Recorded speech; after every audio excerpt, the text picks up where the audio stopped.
अस्सलाम वालेकुम friends, welcome to my YouTube channel physics scientist. आज का लेक्चर स्टार्ट करने से पहले अगर आप हमारे चैनल पर नए हैं तो इस वीडियो को लाइक और चैनल को सब्सक्राइब कर दें। चलिए स्टार्ट करते हैं आज के लेक्चर नंबर 2 है क्लास 11 चैप्टर नंबर 4 हमने स्टार्ट किए हुए। आज का टॉपिक है work done by a variable force. Last lecture में हमने कांस्टेंट फोर्स पढ़ा था वर्क डन। उस लेक्चर का लिंक मैं डिस्क्रिप्शन में दे दूंगा, आप वहां पर जाके वीडियो को देख सकते हैं। चलिए स्टार्ट करते हैं। सबसे पहले बात करते हैं कि वेरिएबल फोर्स क्या चीज है। इफ द मैग्नीट्यूड और direction of a force changes, कि किसी भी फोर्स की मिकदार या डायरेक्शन चेंज होती रहे तो उसको हम कहेंगे that is called variable force.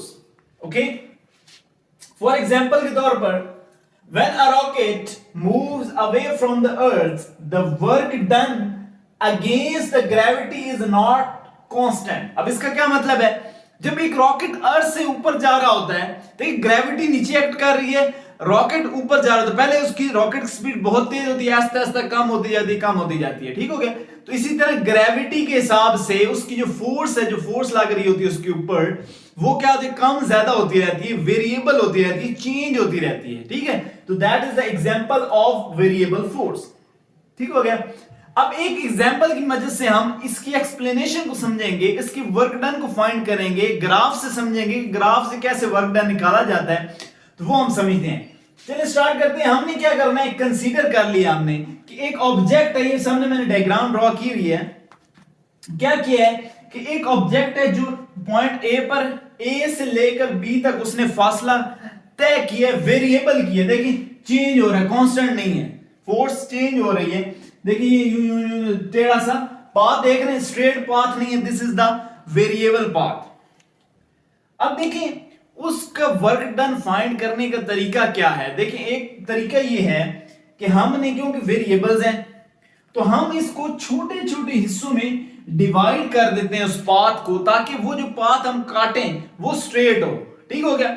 तो उस पाथ को हम अलग-अलग, हर पाथ का जो हमने काटा है पैचेस के अंदर, स्मॉल डिस्टेंस के अंदर हमने जो काटेंगे उसको कट करेंगे, उसका अलग-अलग वर्क डन फाइंड आउट करेंगे और देन उन सब वर्क डन को हम क्या कर लेंगे, सम अप करेंगे, तो आपके पास work done by a variable force आ जाएगा, ठीक हो गया।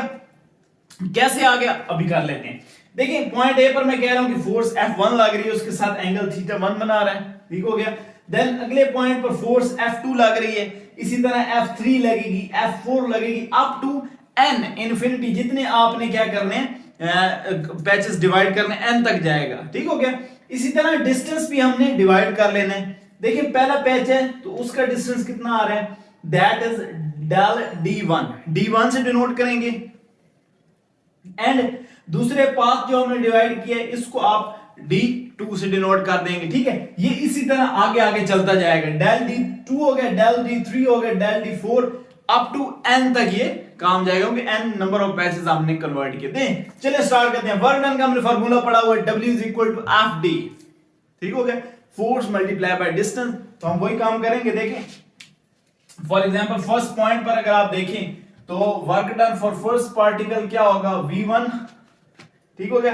डेल क्यों लगा रहे हैं, डेल का मतलब चेंज इन, क्योंकि वेरिएबल की बात हो रही है ना, तो इस साइन का मतलब होता है डेल, डेल का मतलब होता है चेंज। तो ये डेल है, डेल V1 बराबर किसके होगा, F1 इंटू डेल D1, ठीक हो गया। तो ये फर्स्ट पार्टिकल के लिए होगा।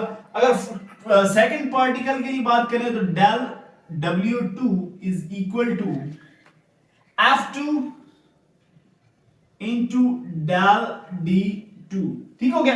तो इसी तरह ये वर्क डन आगे से आगे चलते जाएगा। देखिए हम क्या करते हैं, सिंपलाइज करने के लिए हम क्या कर देंगे, Wn तक चले जाएंगे भाई, n नंबर ऑफ पैचेस तक चले जाएंगे।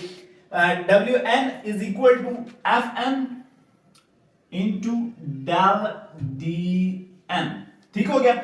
आपने क्या करना है, 1 2 से लेकर n तक चले गए। अब हमने क्या करना है, इन सब का सम अप कर लेंगे तो टोटल वर्क डन आ जाएगा। टोटल वर्क डन क्या आएगा, work done is equal to del W1 plus del W2 plus up to n तक आपने लिखना है। देखें डेल WN तक ये आ जाएगा, ठीक है। वैल्यूज अंदर पुट कर दें तो आपके पास एक आंसर आ जाएगा। क्या आएगा देखिए, इसके अंदर पुट कर दें F1 del D1 plus F2 del D2 into plus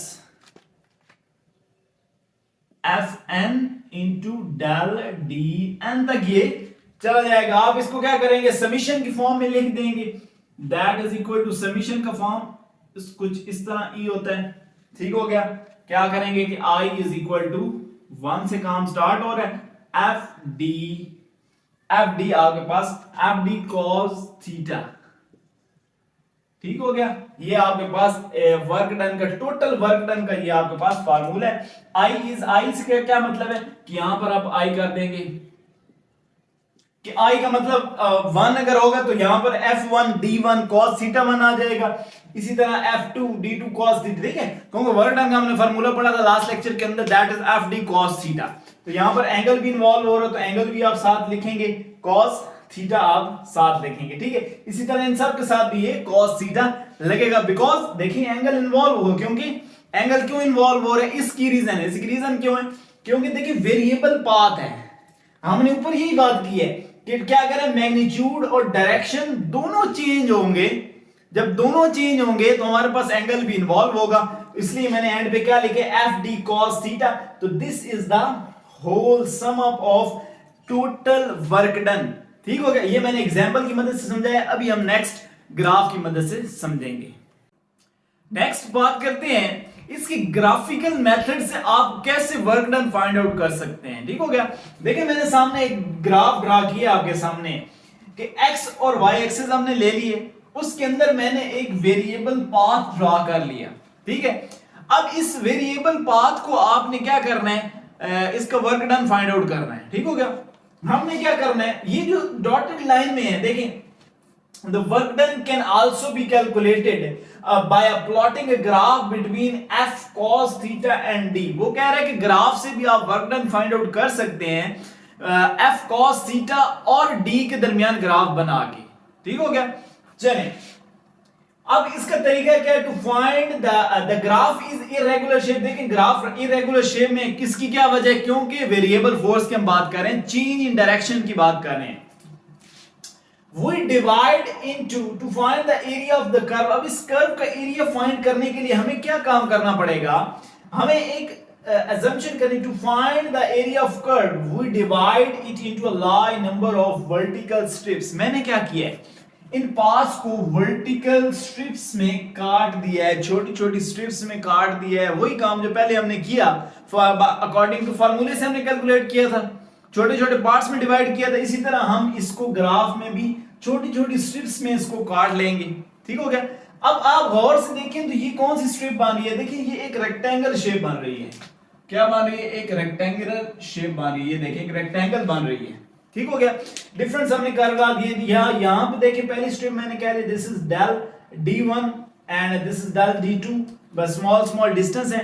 इसी तरह यहां पर F1 cos theta, y axis पर मैंने F cos थीटा ले लिया, x एक्सिस पर मैंने डिस्टेंस ले लिया। डिफरेंट काट लेंगे और आपके पास आंसर आ जाएगा। देखिए ऊपर F1 cos थीटा 1 है, यहां पर F2 cos theta 2, that is Fn तक जाएगा। इसी तरह डिस्टेंस भी Dn तक चला जाएगा। अब फार्मूले के according area of rectangle is equal to F cos theta del D। तो अगर आप गौर से देखें तो यही तो वर्क डन का फार्मूला होता है कि FD cos थीटा। तो ये वर्क डन का फार्मूला है। लास्ट में आपके पास इजीली आप क्या करेंगे, स्पेस में काट लेंगे और वहां से आप फार्मूले के अकॉर्डिंग आप वैल्यूज पुट करेंगे और आपके पास आंसर आ जाएगा, वर्क डन आ जाएगा बाय अ ग्राफ। लास्ट में मैंने फार्मूला वर्क डन का फार्मूला लिख दिया है। वो क्या है, work done is total work done is limit del D approaches to 0। ठीक है, एंड पे क्या है, डिस्टेंस 0 पे चला जाएगा, खत्म हो जाएगा डिस्टेंस। और I is equal to 1 to लेके n Fi cos theta 1 del, ये वर्क डन का फार्मूला ले। I का मतलब है कि वैल्यूज पुट करते जाएं। 1 पुट करेंगे तो F1 cos थीटा 1 आ जाएगा, फिर 2 पुट करेंगे तो F2 cos थीटा 2 आ जाएगा। इसी तरह F3 जाते जाते n तक आप क्या कर सकते हैं, इसके अंदर पुट करते जाएंगे, वर्क डन आपके पास आता जाएगा। ठीक हो गया। तो उम्मीद करते हैं आपको लेक्चर पसंद आया होगा। अगर आपको वीडियो पसंद आई है तो प्लीज लाइक और सब्सक्राइब कर दें चैनल को। अगर आप ऑनलाइन स्टडी करना चाहते हैं तो यहां पर मेरा व्हाट्सएप नंबर आ रहा होगा, आप यहां पर मेरे पे कांटेक्ट कर सकते हैं। मिलते हैं नेक्स्ट वीडियो में, तब तक के लिए अल्लाह।